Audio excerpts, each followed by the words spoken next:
Hello all. Today let's discuss about the topic cytotaxonomy. Modern trends of taxonomy cytotaxonomy എന്താണെന്ന് നമുക്ക് നോക്കാം. ഇപ്പോൾ cytology എന്ന് പറഞ്ഞു കഴിഞ്ഞാൽ എന്താണ്? സൈറ്റോളജി എന്ന് ഉദ്ദേശിക്കുന്നത് സ്റ്റഡി ഓഫ് സെല്ലാണ്. ഒരു സെല്ലിനെ പറ്റി പഠിക്കുന്നതിനെയാണ് സൈറ്റോളജി എന്ന് പറയുന്നത്.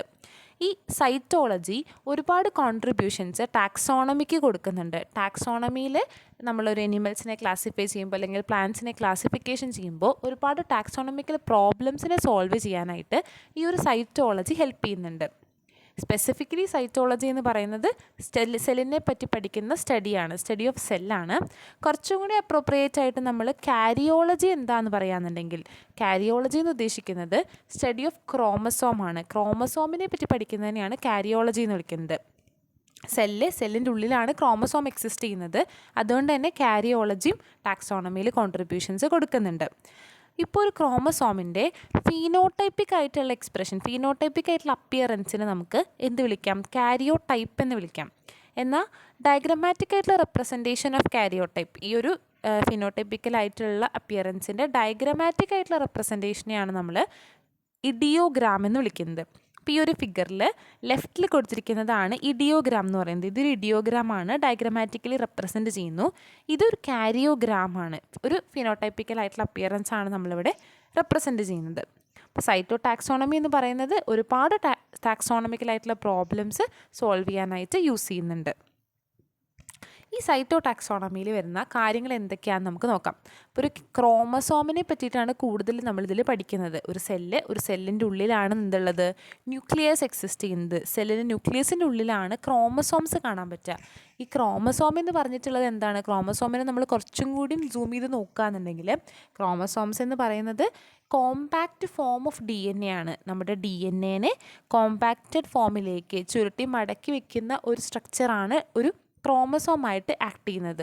അപ്പോൾ ഒരു ക്രോമസോം ഇരിക്കുന്നത് സെല്ലിൻ്റെ ഉള്ളിലാണ്, ന്യൂക്ലിയസിൻ്റെ ഉള്ളിലാണ്. അപ്പോൾ അതുകൊണ്ട് തന്നെ സൈറ്റോ ടാക്സോണമിയിൽ നമ്മൾ കൂടുതലായിട്ടും ഫോക്കസ് ചെയ്യുന്നത് ഏതൊക്കെ ഫീച്ചേഴ്സാണ്, ക്രോമസോമിൻ്റെ ഫീച്ചേഴ്സാണ് നമ്മൾ ഇവിടെ പഠിക്കുന്നത്. അപ്പോൾ അതിൽ സൈറ്റോ ടാക്സോണമിയിൽ ഇൻവോൾവ് ചെയ്യുന്ന ക്യാരക്ടറിസ്റ്റിക്സ്, ഏതൊക്കെ ക്യാരക്ടേഴ്സാണ് നമ്മൾ ഒബ്സർവ് ചെയ്യുന്നത്, അതിലൊന്നാണ് ക്രോമസോമിൻ്റെ നമ്പർ. എത്ര ക്രോമസോംസ് എക്സിസ്റ്റ് ചെയ്യുന്നുണ്ട്, ക്രോമസോം നമ്പർ, അതുപോലെ തന്നെ ക്രോമസോമിൻ്റെ size, chromosome morphology, chromosome behaviour at മിയോസിസിൽ ക്രോമസോമിൻ്റെ ബിഹേവിയർ എങ്ങനെയാണ്. ഇങ്ങനെയുള്ള 4 ഫീച്ചേഴ്സ് വെച്ചിട്ടാണ് മെയിനായിട്ട് സൈറ്റോ ടാക്സോണമിയിൽ നമ്മൾ ക്ലാസിഫിക്കേഷൻസ് ചെയ്യുന്നത്. ഇതിൽ നമ്മൾ പറഞ്ഞു ന്യൂക്ലിയസിൻ്റെ ഉള്ളിലാണ്, ന്യൂക്ലിയസിൻ്റെ ഉള്ളിലാണ് ക്രോമസോം എക്സിസ്റ്റ് ചെയ്യുന്നത്. അതുകൊണ്ട് തന്നെ നമുക്ക് ജനറ്റിക്കലായിട്ടുള്ള ഡാറ്റ കൂടി നമുക്ക് ഇവിടെ നിന്ന് കിട്ടും. എവല്യൂഷണറി റിലേഷൻഷിപ്പ് മനസ്സിലാക്കാനായിട്ട് ഈ ഒരു ന്യൂക്ലിയസിൻ്റെ ഉള്ളിലുള്ള ക്രോമസോമിനെ പറ്റി പഠിക്കുന്നത് ഹെൽപ്പ് ചെയ്യുന്നുണ്ട്. ഇനി നമുക്ക് ഓരോന്നും എങ്ങനെയാണ് വരുന്നത് നോക്കാം. ഇപ്പോൾ ക്രോമസോം നമ്പറാണ് അതിൽ ആദ്യം പറയുന്നത്. സൈറ്റോ ടാക്സോണമിയിൽ ഫസ്റ്റ് നമ്മൾ പഠിക്കാൻ പോകുന്നത് ക്രോമസോം നമ്പർ എങ്ങനെയാണ് ടാക്സോണമിയിൽ ഹെൽപ്പ് ചെയ്യുന്നത്. ഇപ്പോൾ നമ്മൾ സാധാരണ നോക്കുകയാണെങ്കിൽ ഒരു ക്രോമസോം നമ്പർ, ഒരു സ്പീഷ്യസിന് എപ്പോഴും ഒരു കോൺസ്റ്റൻ്റ് ആയിട്ടുള്ള ക്രോമസോം നമ്പറാണ് കാണാൻ പറ്റുന്നത്. സെയിം ക്രോമസോം നമ്പറാണ് വിത്തിൻ എ സ്പീഷ്യസിൽ കാണുന്നത്. ഒരു സ്പീഷ്യസിൽ കുറേ ഇൻഡിവിജ്വൽസ് ഉണ്ടായിരിക്കും. എല്ലാ ഇൻഡിവിജ്വൽസിനും എന്തായിരിക്കും? ക്രോമസോം നമ്പർ സെയിം ആയിരിക്കും. ഫോർ എക്സാമ്പിൾ ഹോമോസാപ്പിയൻ എന്ന് പറഞ്ഞിട്ടുള്ള ഒരു സ്പീഷ്യസിലെ ഇൻഡിവിജ്വൽസ് ആണ് നമ്മളെല്ലാവരും. നമ്മുടെ എല്ലാവർക്കും എത്ര ക്രോമസോമാണ് കാണാൻ പറ്റുന്നത്? 23 പെയർസ് അല്ലെങ്കിൽ 46 ക്രോമസോംസ് ആണ് കാണാൻ പറ്റുന്നത്. അപ്പം അതുകൊണ്ട് തന്നെ ഒരു സ്പീഷ്യസിൻ്റെ ഒരു ഡിസ്റ്റിങ്വിഷിങ് ഫീച്ചറായിട്ട് നമുക്ക് എന്താക്കി എടുക്കാൻ പറ്റും? ക്രോമസോമിൻ്റെ നമ്പർ പറയാൻ പറ്റും. ഒരു സ്പീഷ്യസിലെ മെമ്പേഴ്സിനെ കണ്ടുപിടിക്കാനായിട്ട് ക്രോമസോം നമ്പർ അനലൈസ് ചെയ്താലായിട്ട് മനസ്സിലാക്കാൻ പറ്റും. ഇപ്പോൾ ഹ്യൂമൻ ബീയിങ്ങിൽ 46 ക്രോമസോംസ് ആണ്, എന്നാൽ എയ്പ്സിൽ എങ്ങാണ് 48 ക്രോമസോംസ് ആണ് കാണാൻ പറ്റുന്നത്. അപ്പോൾ അതുകൊണ്ട് തന്നെ നമുക്ക് ആ ഒരു റിലേഷൻഷിപ്പ് വെച്ചിട്ട്, ക്രോമസോം നമ്പർ വെച്ചിട്ട് നമുക്ക് ടാക്സോണമിയിൽ പ്രോബ്ലംസ് സോൾവ് ചെയ്യാനായിട്ട് പറ്റും. ഇനി പ്ലാന്റ്സിൻ്റെ കേസൊക്കെ നോക്കുകയാണെന്നുണ്ടെങ്കിൽ ചില സ്പീഷ്യസുകളിൽ constant number of chromosome number കാണാനായിട്ട് പറ്റും. ടാക്സോണമിക്കൽ ഗ്രൂപ്പുകളിൽ ഒരു പ്രത്യേകത പറയുന്നതാണ് constant number of chromosome number കാണാനായിട്ട് പറ്റും. അല്ലെങ്കിൽ ഒരു വേരിയേഷൻസ്, ചില ടൈപ്പ് ഓഫ് വേരിയേഷൻസ് കാണാനായിട്ട് പറ്റും. ഇപ്പോൾ ഒരു എക്സാമ്പിൾ പറയുകയാണെന്നുണ്ടെങ്കിൽ chromosome number in some plants remain constant in all species. ഇപ്പോൾ പൈനസ് പ്ലാന്റ്സ്, ക്യൂറിക്കസ് പ്ലാന്റ്സ് അങ്ങനെയുള്ള 2 സ്പീഷ്യസാണ്. 2 സ്പീഷ്യസിൻ്റെയും ക്രോമസോം നമ്പർ എന്ന് പറയുന്നത് 12 ആണ്. അപ്പോൾ നമുക്കത് മനസ്സിലാക്കി കഴിഞ്ഞ് കഴിഞ്ഞാൽ ക്രോമസോം നമ്പർ സിമിലർ ആണെന്നുണ്ടെങ്കിൽ ഈ രണ്ട് സ്പീഷീസും ഒരു ജീനസിൽ വരാനായിട്ടുള്ള ചാൻസസ് ഉണ്ട്. അപ്പോൾ ക്രോമസോം നമ്പർ വെച്ചിട്ട് കോൺസ്റ്റൻ്റ് ആയിട്ടുള്ള ക്രോമസോം നമ്പർ കാണിക്കുന്ന സ്പീഷീസുകൾ അവർ തമ്മിൽ റിലേഷൻ ഉണ്ട്, അതുകൊണ്ട് അവരെ ഒരു പർട്ടിക്കുലർ ആയിട്ടുള്ള ജീനസിലായിരിക്കും. അങ്ങനെ നമുക്ക് പഠിക്കാനായിട്ട് പറ്റും. അപ്പോൾ അതാണ് ക്രോമസോം നമ്പറിൻ്റെ ഇമ്പോർട്ടൻസ് ആയിട്ട് പറയുന്നത്. ഓക്കെ, ഇനി നെക്സ്റ്റ് പറയുന്നതാണ് ക്രോമസോമിൻ്റെ സൈസ്. എങ്ങനെയാണ് ക്രോമസോം സൈസ് യൂസ് ചെയ്യുന്നത് ടാക്സോണമിയിൽ? ക്രോമസോം സൈസും എപ്പോഴും ഒരേപോലെ ആയിരിക്കണം എന്നില്ല. ഒരു ഡിഫറെൻ്റ് ആയിട്ടുള്ള ടാക്സയ്ക്ക് ഡിഫറെൻ്റ് ആയിട്ടുള്ള ഒരു ക്രോമസോം സൈസ് ആയിരിക്കും ചിലപ്പോൾ കാണിക്കുന്നത്. സെവറൽ ടാക്സയ്ക്ക് അവരുടെ ഒരു ക്രോമസോം സൈസ് ഡിഫറെൻ്റ് ആയിരിക്കും. ഒരു എക്സാമ്പിൾ പറയുകയാണെന്നുണ്ടെങ്കിൽ ചില പ്ലാന്റ്സിൻ്റെ ലെങ്ത് ഓഫ് ക്രോമസോം എന്ന് പറയുന്നത് 0.5 മുതൽ 30 മൈക്രോൺ വരെ വേരിയേഷൻസ് കാണിക്കുന്നുണ്ട്. ചിലവരുടെ ക്രോമസോമിൻ്റെ സൈസ് വളരെ കുഞ്ഞായിരിക്കും, ചിലത് എന്തായിരിക്കും വലുപ്പമുള്ള ക്രോമസോംസും കാണാൻ പറ്റും. അപ്പോൾ അതാണ് ക്രോമസോം സൈസിലുള്ള വേരിയേഷൻസ്. മോണോകോട്ടിലെ മെമ്പേഴ്സാണ് സിഞ്ചിബറേസിയെ. സിഞ്ചിബറേസിയയുടെ സ്മോൾ ക്രോമസോമാണ്. ഇറേഡിയേസിയയിൽ സ്മോൾ ടു മീഡിയം ക്രോമസോം. എമിർലേഡേസിയയിൽ ലാർജ് സൈസ്ഡ് ക്രോമസോമാണ്. ലില്ലേസിയയിൽ വാരിയിങ് സൈസ് കാണാൻ പറ്റും. അപ്പോൾ അതൊരു എക്സാമ്പിളാണ്. ഇപ്പോൾ ഒരേ മോണോകോട്ടിൽ തന്നെ ഡിഫറെൻ്റ് ആയിട്ടുള്ള സ്പീഷീസുകളിൽ ഡിഫറെൻ്റ് ആയിട്ടുള്ള ഡിഫറെൻറ്റ് ഫാമിലികളിൽ ഡിഫറെൻ്റ് ആയിട്ടുള്ള ക്രോമസോം സൈസ് കാണാനായിട്ട് പറ്റും. അപ്പോൾ അത് ക്രോമസോം സൈസും നമുക്ക് സൈറ്റോടാക്സോണമിയിൽ യൂസ് ചെയ്യാറുണ്ട്. നെക്സ്റ്റ് ഫീച്ചർ പറയുന്നതാണ് ക്രോമസോമിൻ്റെ മോർഫോളജി. എന്താ മോർഫോളജി എന്ന് പറഞ്ഞാൽ പുറമേ നിന്ന് കാണുമ്പോൾ മനസ്സിലാക്കാൻ പറ്റുന്നതിനെയാണ് നമ്മൾ മോർഫോളജി എന്ന് ഉദ്ദേശിക്കുന്നത്. അപ്പോൾ ക്രോമസോമിൻ്റെ മോർഫോളജി എങ്ങനെയാണ് നമുക്ക് ഇതിന് യൂസ് ചെയ്യാൻ പറ്റുന്നത്? അപ്പം നമുക്ക് ഒരു ക്രോമസോം ഉണ്ടെന്നറിയാം, അല്ലാതെ ക്രോമസോമിന് ഡിഫറെൻറ്റ് ടൈപ്പ് ഉണ്ടെന്നുള്ളത് നമ്മൾ ഡിസ്കസ് ചെയ്തിട്ടുണ്ടായിരുന്നില്ല. അപ്പോൾ ക്രോമസോം എന്ന് പറയുന്നത് വാരിയിങ് സൈസിൽ കാണാൻ പറ്റും നമ്മൾ പറഞ്ഞു. അതുപോലെ തന്നെ അവർക്ക് തന്നെ ഒരു ഡിഫറൻസ് ചിലതിൽ കാണാൻ പറ്റും. ആ ഡിഫറൻസ് പറയുന്നത് എങ്ങനെയാണെന്ന് വെച്ചാൽ സൈസിൻ്റെ ബേസിസിൽ നമുക്ക് പറയാം, പൊസിഷൻ ഓഫ് സെൻട്രോമിയറിൻ്റെ ബേസിസിൽ പറയാം, അതുപോലെ തന്നെ സെക്കൻഡറി കൺസ്ട്രക്ഷൻ്റെ ബേസിസിൽ പറയാൻ പറ്റും. അതായത് ഒരു സെൻട്രോമിയർ എന്ന് പറഞ്ഞിട്ടുള്ളൊരു പോർഷൻ ഉണ്ട്. ഇതിനെയാണ് സെൻട്രോമിയർ എന്ന് പറയുന്നത്. ക്രോമസോമിലെ സെൻട്രോമിയർ അത് എവിടെയാണ് പൊസിഷൻ ചെയ്തിരിക്കുന്നത് അതിനനുസരിച്ച് നമുക്ക് വേരിയേഷൻസ് വരാം. അതുപോലെ തന്നെ പ്രസൻസ് ഓഫ് സെക്കൻഡറി കൺസ്ട്രക്ഷൻ. നമ്മളിത് പറയും എന്താണ് സെക്കൻഡറി കൺസ്ട്രക്ഷൻ എന്ന്. ഈ ഒരു ഇതിന് എവിടെയാണ് സെക്കൻഡറി കൺസ്ട്രക്ഷൻസ് ഉണ്ടാവുക, അതുണ്ടോ, സെക്കൻഡറി കൺസ്ട്രക്ഷൻസ് പ്രസൻ്റ് ആണോ ആബ്സെൻ്റ് ആണോ എന്നുള്ള ബേസിസിലൊക്കെ നമുക്ക് ക്ലാസിഫിക്കേഷൻസ് ചെയ്യാൻ പറ്റും. ഇനി ക്രോമസോംസ് നമ്മൾ സെൻട്രോമിയറിൻ്റെ പൊസിഷൻ അതുപോലെ ആമിൻ്റെ ലെങ്ത്തിൻ്റെ ബേസിസിൽ ക്ലാസിഫൈ ചെയ്യുന്നത് എങ്ങനെയൊക്കെയാണെന്ന് നമുക്ക് ആദ്യം നോക്കാം.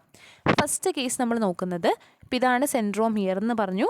സെൻട്രോമിയറിൻ്റെ ബേസിസിൽ എവിടെയാണ് സെൻട്രോമിയർ കാണാൻ പറ്റുന്നതിൻ്റെ ബേസിസിൽ നമുക്ക്, അതുപോലെ തന്നെ ആമിൻ്റെ ലെങ്ത്തിൻ്റെ ബേസിസിൽ ഇത് എന്താണ് ക്രോമസോമിൻ്റെ ആമുകളാണ്. ഇപ്പോൾ ഇത് നോക്കിക്കേ, ഇവിടെ നമുക്ക് ഇതിനെയാണ് നമ്മൾ പി ആം എന്ന് പറയുന്നത്, അടിയിലുള്ളതിനെയാണ് ക്യൂ ആം എന്ന് പറയുന്നത്. പി ആമും ക്യൂ ആമും.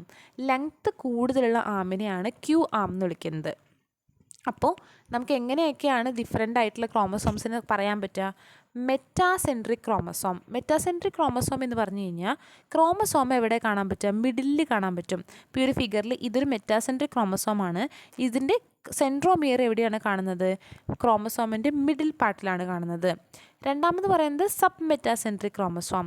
അവിടെ എക്സാക്റ്റ് നടുക്കല്ല, കുറച്ച് നടുക്കുനിന്നും കുറച്ച് മാറിയിട്ടാണ്, എവേ ഫ്രം മിഡിലാണ് സബ് മെറ്റാസെൻട്രിക് ക്രോമസോം. നെക്സ്റ്റ് പറയുന്നതാണ് എക്രോസെൻട്രിക് ക്രോമസോം. എക്രോസെൻട്രിക് ക്രോമസോമിൻ്റെ പ്രത്യേകത എന്ന് പറയുന്നത് എന്താണ്? At the എൻഡാണ്. സെൻട്രോമിയർ എന്ന് പറഞ്ഞിട്ടുള്ള പോർഷൻ കാണുന്നത് ഒരു ക്രോമസോമിൻ്റെ എൻഡ് പോർഷനിലാണ്. ടീലോസെൻട്രിക് ക്രോമസോം എന്ന് പറയുന്നത് അറ്റ് ദ എൻഡ്. ടീലോസെൻട്രിക് ആണ് at the end, acrocentric near the എൻഡാണ്, എൻഡിനോട് അടുത്ത്. ടീലോസെൻട്രിക് അറ്റ് ദ എൻഡാണ്, ഏറ്റവും അറ്റത്തായിരിക്കും എന്ത് കാണാൻ പറ്റുക? സെൻട്രോമിയർ കാണാൻ പറ്റുക. അപ്പം അതുകൊണ്ട് തന്നെ ഇവരുടെ ലെങ്ത്തും എന്തുണ്ട്? ആമിൻ്റെ ലെങ്ത്ത് ഇവിടെ ഓരോന്നിലും നോക്കുമ്പോൾ ക്യൂ ആമിൻ്റെ ലെങ്ത്ത് ഇങ്ങനെ കൂടിക്കൂടി വരുന്നത് നമുക്ക് കാണാൻ പറ്റും. കാരണം നീളം കൂടിയ ആമാണ് ക്യൂ ആം. ക്യൂ ആമിൻ്റെ ലെങ്ത്ത് എന്ത് ചെയ്യാൻ പറ്റും? കൂടിക്കൂടി വരുന്നതായിട്ട് കാണാൻ പറ്റും. അപ്പം ലെങ്ത്ത് ഓഫ് ആംസും പൊസിഷൻ ഓഫ് സെൻട്രോമിയറിൻ്റെ ബേസിസിൽ നമുക്കിങ്ങനെ ക്ലാസിഫൈ ചെയ്യാം. അപ്പോൾ സെൻട്രോമിയറിൻ്റെ ലൊക്കേഷൻ അനുസരിച്ച് ക്ലാസിഫൈ ചെയ്ത് നമുക്ക് മനസ്സിലാക്കാൻ പറ്റും ഏത് തരത്തിലുള്ള ക്രോമസോംസ് ആണ് എക്സിസ്റ്റ് ചെയ്യുന്നതെന്ന് മനസ്സിലാക്കാനായിട്ട് പറ്റും. ഇതിനെയാണ് പ്രൈമറി കൺസ്ട്രക്ഷൻ എന്ന് വിളിക്കുന്നത്. സെൻട്രോമിയറിൻ്റെ ലൊക്കേഷൻ അല്ലെങ്കിൽ അതിനെ മാർക്ക് ചെയ്യുന്നതാണ് പ്രൈമറി കൺസ്ട്രക്ഷൻ എന്ന് പറയുന്നത്. വേറെ അഡീഷണൽ കൺസ്ട്രക്ഷനെയാണ് നമ്മൾ സെക്കൻഡറി കൺസ്ട്രക്ഷൻ എന്ന് പറയുന്നത്. ഇപ്പോൾ ഇതൊരു സെക്കൻഡറി കൺസ്ട്രക്ഷനാണ്. സെക്കൻഡറി കൺസ്ട്രക്ഷൻ മെയിനായിട്ട് കാണുന്നത് ഇവിടെ കാണിക്കുന്നത് പോലെ ക്രോമസോമിൻ്റെ എൻഡിലായിരിക്കും. അത് ഒരു സെപ്പറേറ്റ് സെഗ്മെൻറ്റ് ഓഫ് DNA അല്ലെങ്കിൽ സ്മോൾ സെഗ്മെൻറ്റ് അവിടെ ഫോം ചെയ്യുന്നുണ്ട്. ആ സ്മോൾ സെഗ്മെൻറ്റ് ഓഫ് DNA എന്ന് പറയുന്നത് സാറ്റലൈറ്റ് DNA എന്നാണ് പറയുന്നത്. അല്ലെങ്കിൽ സാറ്റലൈറ്റ് എന്നുള്ളൊരു പോർഷൻ നമുക്കിവിടെ ഫോം ചെയ്യുന്നുണ്ട്. സെക്കൻഡറി കൺസ്ട്രക്ഷൻ എന്ന് പറയുന്നത് എൻഡിലാണ് കാണുന്നത്. അങ്ങനെ സാറ്റലൈറ്റ് ഫോം ചെയ്യുന്നുണ്ട്. ഇനി ക്രോമസോംസ് എന്ന് പറയുന്നത് എസിമെട്രിക്കലും സിമെട്രിക്കലുമായിട്ട് 2 രീതിയിൽ നമുക്ക് പറയാൻ പറ്റും. എസിമെട്രിക്കൽ ക്രോമസോം എന്ന് പറഞ്ഞു കഴിഞ്ഞാൽ 2 ആമിൻ്റെ ലെങ്ത്ത് ഡിഫറൻ്റ് ആയിരിക്കും. സിമെട്രിക്കൽ ക്രോമസോം ഇതൊരു സിമെട്രിക്കൽ ക്രോമസോമാണ്. മെറ്റാസെൻട്രിക് ക്രോമസോമുകൾ എന്താണ്? സിമെട്രിക്കൽ ക്രോമസോമാണ്. അവരുടെ ആമുകൾ രണ്ടും P ആമും Q ആമും നമ്മളെടുത്ത് നോക്കിക്കഴിഞ്ഞാൽ എന്താണ് പ്രത്യേകത? രണ്ടും ഈക്വൽ ലെങ്ത് ആയിരിക്കും. പക്ഷേ അസിമെട്രിക്കൽ ആയിട്ടുള്ള ക്രോമസോം ആണെങ്കിൽ അൺഈക്വൽ ആയിട്ടുള്ള ആംസ് ആണ്. സബ് ടെർമിനൽ ആയിട്ടുള്ള സെൻട്രോമിയർ ആണ് നമുക്കവിടെ കാണാൻ പറ്റുന്നത്. അപ്പോൾ relative position of centromere, secondary construction, അതുപോലെ ലെങ്ത് ഓഫ് ആമിൻ്റെയൊക്കെ ബേസിസിൽ നമുക്ക് അതൊരു ഡയഗ്നോസ്റ്റിക് ഫീച്ചറായിട്ട് എടുത്തുകൊണ്ട് നമുക്ക് ഒരു ഓർഗാനിസം അല്ലെങ്കിൽ ഒരു സ്പീഷ്യസ് വേറെ സ്പീഷ്യസിനെ എങ്ങനെ വ്യത്യസ്തമായിരിക്കുന്നു എന്ന് കണ്ടുപിടിക്കാനായിട്ടുള്ള ഒരു ഐഡൻറ്റിഫിക്കേഷൻ ഫീച്ചർ അല്ലെങ്കിൽ ഡയഗ്നോസ്റ്റിക് ഫീച്ചറായിട്ട് നമുക്കിതിനെ കൺസിഡർ ചെയ്യാനായിട്ട് പറ്റും. അപ്പോൾ ഇത്രയും കാര്യങ്ങളാണ് ക്രോമസോം മോർഫോളജിയിൽ വരുന്നത്. ഇനി ക്രോമസോമിൻ്റെ behaviour at meiosis. Chromosome behaviour at meiosis എന്താണ്? മിയോസിസ് എന്ന് പറഞ്ഞു കഴിഞ്ഞാൽ എന്താണ്? അവിടെ റിഡക്ഷൻ ഡിവിഷനെയാണ് നമ്മൾ മിയോസിസ് എന്ന് വിളിക്കുന്നത്. ഇപ്പോൾ ജേം സെല്ലുകളിലാണ് മിയോസിസ് നടക്കുന്നത്. ഗാമറ്റ് പ്രൊഡക്റ്റിംഗ് സെല്ലുകളിലാണ് മിയോസിസ് നടക്കുന്നത്. മിയോസിസിൽ പെർഫോം ചെയ്യുന്ന ആ ഒരു ബിഹേവിയർ പാറ്റേൺ അനുസരിച്ച് നമുക്ക് ഡിഫറൻസ് അതിൽ കണ്ടുപിടിക്കാനായിട്ട് പറ്റും. ഇപ്പോൾ ഈ ഒരു കേസിൽ നമ്മൾ നോക്കുകയാണെന്നുണ്ടെങ്കിൽ മിയോസിസിൻ്റെ സമയത്ത് എങ്ങനെയാണ് അവരുടെ ബിഹേവിയർ ചേഞ്ച് വരുന്നത്, അത് വെച്ചിട്ട് സ്റ്റെറിലിറ്റിയും അതുപോലെ തന്നെ ഹൈബ്രിഡൈസേഷൻ എത്രത്തോളം ഉണ്ടെന്നൊക്കെ കണ്ടുപിടിക്കാനായിട്ട് പറ്റും. മിയോസിസിലുള്ള അബ്നോർമാലിറ്റീസ് അല്ലെങ്കിൽ നോൺ പെയറിങ് ഇവിടെ നമുക്ക് കാണാൻ പറ്റും. മിയോസിസിൻ്റെ സമയത്ത് എന്ത് ചെയ്യുന്നുണ്ട്? ക്രോസിംഗ് ഓവർ നടക്കുന്നുണ്ടോ ഇല്ലയോ, നോൺ പെയറിങ് നടക്കുന്നുണ്ടോ. അതുപോലെ തന്നെ ട്രാൻസ്ലൊക്കേഷൻ എന്ന് പറഞ്ഞു കഴിഞ്ഞാൽ ഇവിടെ നിന്ന് ഒരു സെഗ്മെൻറ്റ് അപ്പുറത്തുനിന്ന് ഒരു സെഗ്മെൻറ്റ് ഇവിടേക്കും പോകുന്നതിനെയാണ് നമ്മൾ ട്രാൻസ്ലൊക്കേഷൻ എന്ന് വിളിക്കുന്നത്. അതുപോലെ തന്നെ ഈ ഒരു ക്രോസിംഗ് ഓവറിൻ്റെ സമയത്ത് ബ്രിഡ്ജ് ഫോർമേഷൻ, ലാഗിങ് ക്രോമസോം, ഇങ്ങനെയുള്ള കാര്യങ്ങളൊക്കെ സിസ്റ്റമാറ്റിക് ആയിട്ടുള്ള വാല്യൂസ് അല്ലെങ്കിൽ ടാക്സോണമിക്കലായിട്ടുള്ള ഫീച്ചേഴ്സ് പറയുന്നുണ്ട്. കാരണം ഇതിലുള്ള ഡിഫറൻസ് കൊണ്ട് തന്നെ ക്രോമസോമിൻ്റെ ബിഹേവിയർ പാറ്റേണിലുള്ള ഡിഫറൻസ് കൊണ്ട്, മിയോസിസിലുള്ള ബിഹേവിയറിലുള്ള വ്യത്യാസം കൊണ്ട് ഒരു ഓർഗാനിസം അല്ലെങ്കിൽ ഒരു സ്പീഷ്യസ് വേറെ സ്പീഷ്യസ് ആയിട്ട് ഡിഫറൻസ് കാണിക്കുന്നുണ്ട്. ഇതും സൈറ്റോടാക്സോണമിയിൽ നമ്മൾ യൂസ് ചെയ്യുന്നതാണ്. ഇനി സിസ്റ്റമാറ്റിക് ആയിട്ടുള്ള വാല്യൂ എന്തൊക്കെയാണ്? ഇമ്പോർട്ടൻ്റ് ആയിട്ടുള്ളൊരു ക്ലാസിഫിക്കേഷൻ സിസ്റ്റമാണ്. സൈറ്റോളജിക്കലായിട്ടുള്ള എവിഡൻസ് യൂസ് ചെയ്തുകൊണ്ട് നമ്മൾ ക്ലാസിഫിക്കേഷൻ നടത്തുന്നു. അതുകൊണ്ട് തന്നെ നമുക്ക് ടാക്സോണമിക്കലായിട്ടുള്ള ഹൈറാർക്കി എങ്ങനെയാണെന്നുള്ളത് കണ്ടുപിടിക്കാനായിട്ട് പറ്റുന്നുണ്ട്. ഈ ഒരു ഇത് വെച്ച് നമുക്ക് കാരിയോളജിക്കലായിട്ടുള്ള സ്റ്റഡീസ് ചെയ്യാൻ പറ്റും. സൈറ്റോളജിക്കൽ ഡാറ്റ യൂസ് ചെയ്തുകൊണ്ട് കാരിയോളജിക്കൽ സ്റ്റഡീസ് ചെയ്യാൻ പറ്റും. കാരിയോളജിക്കൽ സ്റ്റഡി എന്ന് പറയുന്നതാണ് നമ്മളിപ്പോൾ പറഞ്ഞിട്ടുള്ള ക്രോമസോം നമ്പർ, സൈസ്, മോർഫോളജി, അതിലുള്ള വേരിയേഷനൊക്കെ കണ്ടുപിടിക്കാൻ പറ്റും. അതുപോലെ തന്നെ നമ്പർ, ഷേപ്പ്, അതുപോലെ തന്നെ ക്രോമസോമിൻ്റെ ബാൻഡിങ് പാറ്റേൺസ് ഉണ്ട്. അതൊക്കെ യൂസ് ചെയ്തുകൊണ്ട് ഡിഫറെൻ്റ് ആയിട്ടുള്ള ടെക്നിക്കുകൾ ഉപയോഗിച്ചുകൊണ്ട് നമുക്ക് ടാക്സോണമിയിൽ ഇത് ഉപയോഗിക്കാൻ പറ്റുന്നുണ്ട്. ഈ ഒരു ബാൻഡിങ് പാറ്റേണും ഷേപ്പും നമ്പറൊക്കെ നമുക്ക് ഡിഫറെൻ്റ് ആയിട്ടുള്ള സ്റ്റെയിനിങ് ടെക്നിക്സ് അല്ലെങ്കിൽ ഡിസെക്റ്റിംഗ് മെത്തേഡുകളൊക്കെ ഉപയോഗിച്ച് നമുക്ക് കണ്ടുപിടിക്കാനായിട്ട് പറ്റും. ക്രോമസോമിൽ ടാക്സോണമി എന്ന് പറയുന്നത് ഫൈലോജനറ്റിക് ആയിട്ടുള്ള റിലേഷൻഷിപ്പ് കണ്ടുപിടിക്കാനായിട്ട് ഹെൽപ്പ് ചെയ്യുന്നുണ്ട്. അതായത് എവല്യൂഷണൽ റിലേഷൻഷിപ്പ് കണ്ടുപിടിക്കാനും ക്രോമസോമൽ ടാക്സോണമി അല്ലെങ്കിൽ സൈറ്റോടാക്സോണമി ഹെൽപ്പ് ചെയ്യുന്നുണ്ട്. ഇത് തന്നെയാണ് ഇതിൻ്റെ സിഗ്നിഫിക്കൻസ് എന്ന് പറയുന്നത്. ഡിഫറെൻ്റ് ആയിട്ടുള്ള ടാക്സോണമിക്കൽ സ്റ്റഡീസിൽ നമുക്ക് ഉപയോഗിക്കാൻ പറ്റും. അതുപോലെ തന്നെ സൈറ്റോടാക്സോണമി എന്ന് പറയുന്നത് ഫിസിയോളജിക്കൽ ടാക്സോണമിനേക്കാൾ കുറച്ചും കൂടി നമ്മൾ അക്സെപ്റ്റ് ചെയ്യുന്ന ഒന്നാണ്. കാരണം എന്താണെന്ന് വെച്ചാൽ ഇവിടെ നമ്മൾ പഠിക്കുന്നത് DNA പറ്റിയിട്ടാണ്. ഓരോ ക്രോമസോമിലുള്ള DNA പാറ്റേൺസ് അത് ഓരോ സ്പീഷ്യസിലും ജീനസിലൊക്കെ ഡിഫറൻസ് കാണിക്കുന്നുണ്ട്. അതാണ് അവരുടെ വേരിയേഷനൊക്കെ കാരണമാവുന്നത്. അപ്പം ചില സ്പീഷ്യസുകൾ വേറെ സ്പീഷ്യസിന് എങ്ങനെ വ്യത്യാസമാവുന്നു എന്നുള്ളതൊക്കെ നമുക്ക് കുറച്ചുകൂടി നന്നായിട്ട് ഫിസിയോളജിക്കലായിട്ടുള്ള വേരിയേഷനേക്കാളും കുറച്ചുകൂടി നമുക്ക് എന്ത് പഠിക്കാൻ പറ്റും? സൈറ്റോളജിക്കലായിട്ടുള്ള സ്റ്റഡീസ് ചെയ്യുമ്പോൾ കുറച്ചുകൂടി നന്നായിട്ട് മനസ്സിലാക്കാനായിട്ട് പറ്റും. Difference in physiological variations are too less among the individuals of same species. ഒരേ സ്പീഷ്യസിലുള്ള ആളുകൾക്ക് ഫിസിയോളജിക്കൽ വേരിയേഷൻസ് കുറവായിരിക്കും. പക്ഷേ ഒരേ സ്പീഷീസിലുള്ള ആളുകളുടെ തന്നെ ക്രോമസോം പഠിച്ചു കഴിഞ്ഞാൽ അല്ലെങ്കിൽ സെല്ലിനെ പറ്റി പഠിക്കുകയാണെന്നുണ്ടെങ്കിൽ നമുക്ക് അവരുടെ വേരിയേഷൻസ് പഠിക്കാനായിട്ട് പറ്റുന്നുണ്ട്. DNA സ്ട്രക്ചറും അതിൻ്റെ ഫങ്ഷൻ്റെ ബേസിസിലൊക്കെ നമുക്ക് ഓർഗാനിസത്തിനെ ക്ലാസിഫൈ ചെയ്യാനായിട്ട് പറ്റും. ഇത് മെയിനായിട്ട് എവല്യൂഷണറി ഹിസ്റ്ററി കണ്ടുപിടിക്കാനായിട്ട് ഹെൽപ്പ് ചെയ്യുന്നുണ്ട്. എസ്പെഷ്യലി നമ്മളിത് ഉപയോഗിക്കുന്നത് പ്രൈമേറ്റ് എന്ന് വെച്ചാൽ എന്താണ്, നമ്മുടെ ഗ്രൂപ്പുകൾ, പ്രൈമേറ്റ് ഗ്രൂപ്പ് എന്ന് പറഞ്ഞു കഴിഞ്ഞാൽ എയ്പ്സ്, അതുപോലെ തന്നെ നമ്മുടെ ഹോമോസാപ്പിയൻസിന് മുന്നുള്ള ആളുകളെയൊക്കെ നമുക്ക് പ്രൈമേറ്റ്സ് എന്ന് വിളിക്കാൻ പറ്റും. പ്രൈമേറ്റ് വിഭാഗത്തിൽപ്പെടുന്ന ആളുകൾ. അതുപോലെ തന്നെ ഫ്ലവറിങ് പ്ലാന്റ്സ്, ആൻജിയോസ്പം പോലുള്ള ഫ്ലവറിങ് പ്ലാന്റ്സിൻ്റെയും എവല്യൂഷണറി ഹിസ്റ്ററി അല്ലെങ്കിൽ ഫൈലോജനി പഠിക്കാനും നമുക്ക് എന്ത് ഉപയോഗിക്കുന്നുണ്ട്, സൈറ്റോടാക്സോണമി യൂസ് ചെയ്യുന്നുണ്ട്. ഇത്രയും കാര്യങ്ങളാണ് സൈറ്റോടാക്സോണമിയിൽ വരുന്നത്. സൈറ്റോടാക്സോണമിയിലെ മെയിൻ ഫീച്ചേഴ്സ് ഏതൊക്കെയാണെന്നുള്ളത് നോക്കണം. അതുപോലെ തന്നെ ഏതൊക്കെ കാര്യങ്ങളാണ് നമ്മളിവിടെ ഒബ്സർവ് ചെയ്യുന്നത്, ക്രോമസോം നമ്പർ, ക്രോമസോം സൈസ്, അതുപോലെ തന്നെ ക്രോമസോമിൻ്റെ morphology, chromosome behaviour at meiosis and what are the significance of the cytotaxonomy. ഇതാണ് നമ്മുടെ മോഡേൺ ട്രെൻഡ്സിലെ സൈറ്റോടാക്സോണമിനെ പറ്റി പറയാനുള്ളത്. Thank U.